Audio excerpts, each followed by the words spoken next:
Subscribe કરો એ high news India ચેનલને, પછી યુટ્યુબ એપ પર બેલ આઇકોનનું બટન દબાવો અને નિહાળો એ હાઈ ન્યૂઝ ઇન્ડિયા ચેનલ.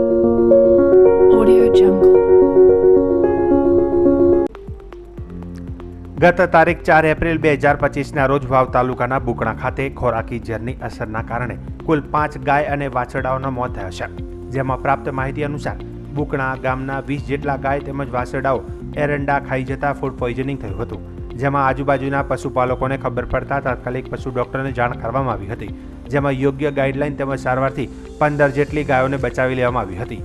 ઉલ્લેખનીય છે કે બનાસકાંઠામાં ગૌશાળાની ગાયોના અનેકવાર મોત થઈ ચૂક્યા છે. ત્યારે પશુપાલકોએ એરંડા જેવા પાકો વાવેલ હોય તો તેને સારી રીતે નષ્ટ કરવાની અપીલ કરી હતી, જેથી પશુઓ મોતને ના ભેટે. આજે વાવ તાલુકાના બુકણા ગામે ગૌશાળાની ગાયો જ્યારે ભેળ પડતી હોય ત્યારે એરંડાની અંદર ચરવા જતી હોય અને ફૂડ પોઈઝનના કારણે 25થી વધુ ગાયો બીમાર થઈ 5 જેટલા ગાયોના મોત થયા છે અને બીજી ગાયોની તાત્કાલિક ધોરણે સારવાર કરતાં બચાવી શકાય છે, પરંતુ મોટી હાનિ થતાં બચી છે. ભગવાનને પણ આપણે પ્રાર્થના કરીએ, સાથે સાથે આપણે એના સ્થાનિક લોકોને વિનંતી કરીએ કે આવો એરંડાનો કોઈ પાક હોય તો એની અંદર રોટોવેટર કે ખેડ કરી અને ખેડાવી દેવા સારા. જો તમારે પુણ્ય કરવું તો 50 100 200 પૂળા કે એકાદ ટોલું આપણે દાનમાં આપી શકીએ છીએ. પણ આ મોટી હાનિ આજે થઈ છે, અમારી નજરની સામે થઈ છે અને રોડ ઉપર ચાલતી ગાયો ટપોટપ પડતી હતી અને ડૉક્ટર આવ્યા અને તાત્કાલિક ધોરણે બંને ડૉક્ટરો સારવાર ચાલુ કરી. બધા ગૌ ભક્તો આવ્યા અને ખૂબ મહેનતના કારણે અથાગ પ્રયત્નો કર્યા ત્યારે બીજી ગાયોને બચાવી શકાય છે. 5થી વધુ પશુઓના મોત થયા છે.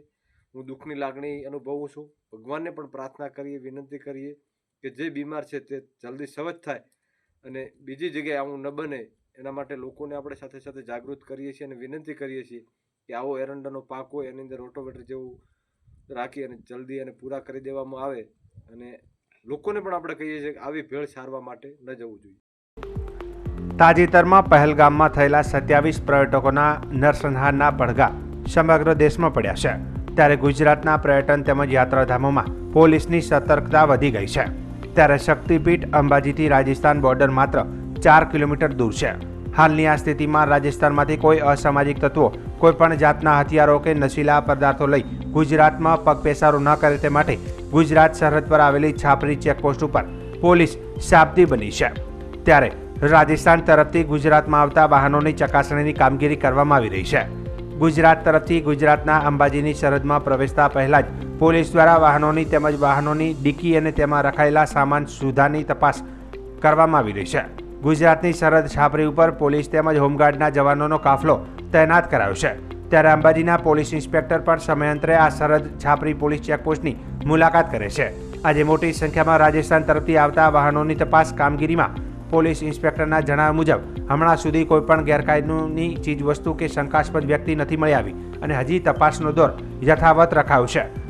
ગુજરાત રાજસ્થાન બોર્ડર ઉપર જે આબુ અંબાજી હાઈવે ઉપર આ જે ચેકપોસ્ટ આવેલી છે ગુજરાત પોલીસની, અંબાજી પોલીસ સ્ટેશનની, અહીં રેગ્યુલર બેઝ ઉપર વાહનોનું ચેકિંગ થઈ જ રહ્યું છે. તેમ છતાં વિશેષ કે હાલ આતંકવાદી હુમલો છે તો એના અનુસંધાનમાં અને જે રાજસ્થાનમાંથી ગેરકાયદેસર રીતે બીજી કોઈ પ્રોહિબિટેડ ચીજ વસ્તુઓ આવી રહી છે કે નહીં એ બાબતે આ સઘન ચેકિંગ હાથ કરવામાં આવ્યું છે અને જો કોઈ પ્રોહિબિટેડ વસ્તુઓ મળી આવે તો અહીં કાયદેસર કાર્યવાહી કરવામાં આવે છે. હાલ તો એવું કશું મળી આવેલું નથી, તેમ છતાં સઘન ચેકિંગ ચાલુ છે.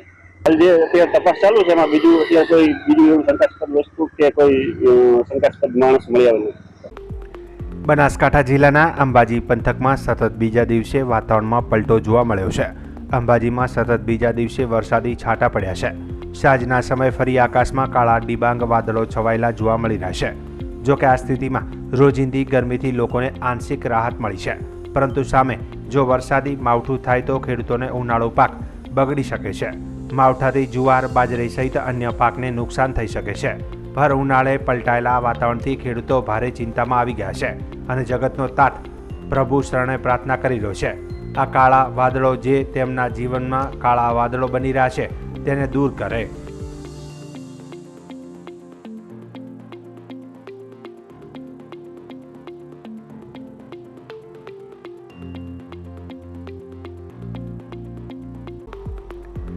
ગુજરાત માધ્યમિક અને ઉચ્ચતર માધ્યમિક શિક્ષણ બોર્ડનું ધોરણ 12નું પરિણામ જાહેર થયું છે. વિજ્ઞાન પ્રવાહ 83.51%, જ્યારે સામાન્ય પ્રવાહનું 93.7% પરિણામ આવ્યું છે.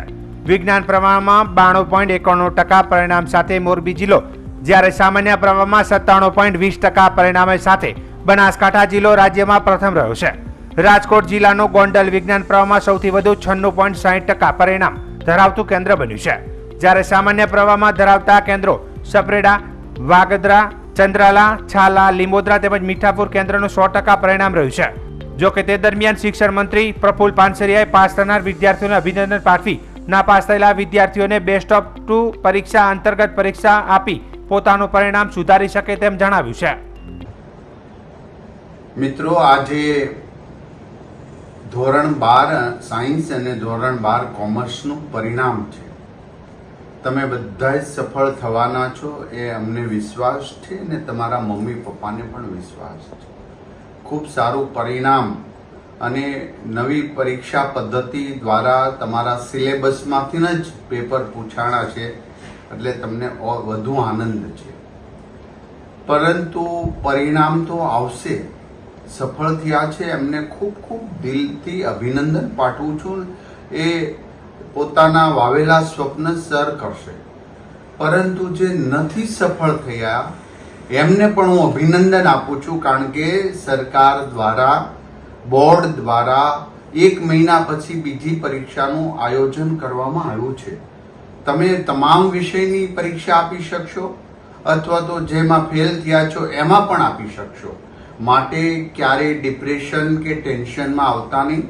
તમને પણ તમારા માટે પણ વ્યવસ્થા કરી છે. બહુ હોશિયાર કે ઠોઠ એવું હોતું જ નથી. તમારી અંદરની ભાવનાઓ કેટલી એના પ્રત્યેની લગાવ છે એ પર પરિણામ આવ્યા છે.